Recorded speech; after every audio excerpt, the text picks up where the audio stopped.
날마다 쓰는 나의 신앙일기 TV 데일리 큐티 나무향기입니다. 오늘은 히브리서 1장 1절부터 3절을 묵상하겠습니다. 옛적의 선지자들을 통하여 여러 부분과 여러 모양으로 우리 조상들에게 말씀하신 하나님이 이 모든 날 마지막에는 아들을 통하여 우리에게 말씀하셨으니 이 아들을 만유의 상속자로 세우시고 또 그로 말미암아 모든 세계를 지으셨느니라.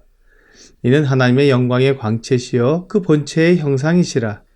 그의 능력의 말씀으로 만물을 붙드시며 죄를 정결하게 하는 일을 하시고 높은 곳에 계신 지극히 크신 이의 우편에 앉으셨느니라. 히브리서는 예수 그리스도를 믿는 유대 그리스도인들에게 굳건한 신앙을 권면하기 위해 기록되었습니다. 당시에는 로마 정부로부터 많은 박해가 있었고 죽임을 당하기도 했었습니다.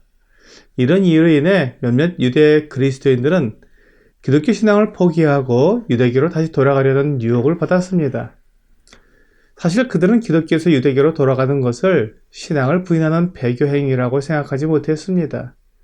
이런 이유로 히브리서를 기록한 기자는 유대교에서 중요하게 여기는 선지자, 천사, 모세, 아론 등과 같은 사람들과 예수 그리스도를 비교하면서 그리스도께서 그들보다 훨씬 뛰어나시며 그리스도의 구원은 영원한 구원임을 가르쳐주고 있습니다. 오늘 본문은 하나님께서 사람들에게 말씀하시는 것을 보여주고 있습니다.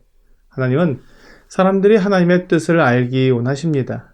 하나님은 사람들에 대한 계획을 가지고 계십니다. 사람들이 그 계획을 알고 하나님의 사랑을 받아들이며 하나님과 함께 영원히 살기를 원하십니다. 사람들이 하나님을 오해하고 또한 하나님의 사랑을 오해해서 하나님을 순종하지 않고 하나님을 떠난 것을 아시고 사람들에게 하나님의 마음과 뜻을 알게 하시려고 하나님께서 여러 방법을 통해 말씀해 주시고 있습니다. 오늘 본문은 그 첫 번째 방법으로 선지자들을 통해 말씀하신 것을 보여주고 있습니다. 하나님은 구약 성경의 대부분을 여러 선지자를 통해 기록하셨습니다. 그들이 직접 말하기도 하고 또한 기록하여 누구든지 하나님의 뜻을 알 수 있도록 하셨습니다. 선지자는 하나님의 말씀을 꿈으로나 환상으로나 계시로나 받아서 사람들에게 전해주는 사람들입니다. 민수기 12장 6절은 이르시되 내 말을 들으라. 너희 중에 선지자가 있으면 나 여호와가 환상으로 나를 그에게 알리기도 하고 꿈으로 그와 말하기도 하거니와 라고 말씀하고 있습니다. 선지자는 환상이나 꿈으로 하나님의 말씀을 듣고 그것을 백성들에게 전해줍니다. 그리고 그들이 말하는 것이 하나님으로부터 온 것임을 증명하기 위해 이적과 기사를 보여줍니다. 신명기 13장 1절입니다.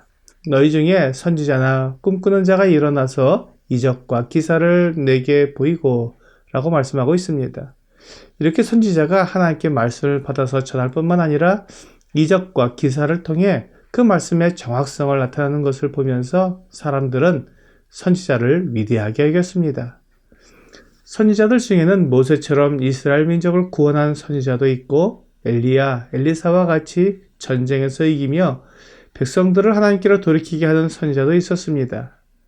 그리고 이사야, 예레미야와 같이 나라가 망할 것을 예언하면서 눈물과 고통 가운데 하나님의 말씀을 전한 선지자도 있었습니다. 선지자들이 이렇게 백성들을 섬겼기 때문에 이스라엘 백성들은 선지자를 하나님 대하듯 했으며 그들이 전해주는 말씀을 매우 중요하게 여겼습니다. 하지만 선지자들이 전한 하나님의 말씀을 인정하는 사람들도 있었지만 또한 많은 사람들이 선지자의 경고와 저주의 말씀을 싫어하여 선지자들을 배척하고 괴롭히기도 했습니다. 하나님의 말씀이 이렇게 사람들에게 받아들여지지 않고 미움을 받게 되었습니다. 그래서 거짓 선지자들이 일어나서 백성들을 미혹하기도 했으며 오히려 참된 선지자를 비방하며 거짓을 말한다고 박해를 하기도 했습니다. 주 예수님은 마태복음 21장 33절부터 41절에서 이에 대한 비유를 말씀하고 있습니다. 33절부터 35절입니다. 다른 한 비유를 들으라. 한 집 주인이 포도원을 만들어 산 울타리로 두르고 거기에 집자는 틀을 만들고 망대를 짓고 농부들에게 새로 주고 타국에 갔더니 열매 거둘 때가 가까우매 그 열매를 받으려고 자기 종들을 농부에게 보내니 농부들이 종들을 잡아 하나는 심히 때리고 하나는 죽이고 하나는 돌로 쳤거늘 이라고 말씀하셨습니다. 이스라엘 나라를 세우시고 그 백성들을 다스리도록 왕과 제사장과 지도자들을 세운 후에 선지자들을 보내어 하나님을 섬기라고 하자 그들을 잡아 때리고 죽이고 돌로 친 것입니다. 그리고 그 후에 더 많은 종을 보냈지만 그들도 똑같이 박해했습니다. 그래서 37절에 후에 자기 아들을 보내며 이르되 그들이 내 아들은 존대하리라 하였더니 라고 말씀하셨습니다. 선지자들을 보내고 또 보내도 그들이 하나님께로 돌아오지 않았던 것입니다. 그래서 하나님께서 이번에는 종들이 아니라 아들을 보내기로 작정을 하셨습니다. 아들은 공경하리라고 생각하신 것입니다. 선지자들의 말이 아니라 하나님의 아들이 오셔서 우리에게 말씀을 전해주신다면 그 말씀을 믿고 하나님의 뜻을 받아들일 것을 기대하신 것입니다. 오늘 본문이 그것을 우리에게 말씀해주고 있습니다. 옛적에 선지자들을 통하여 여러 부분과 여러 모양으로 우리 조상들에게 말씀하신 하나님이 이 모든 날 마지막에는 아들을 통하여 우리에게 말씀하셨으니 이 아들을 만유의 상속제로 세우시고 또 그로 말미암아 모든 세계를 지었느니라.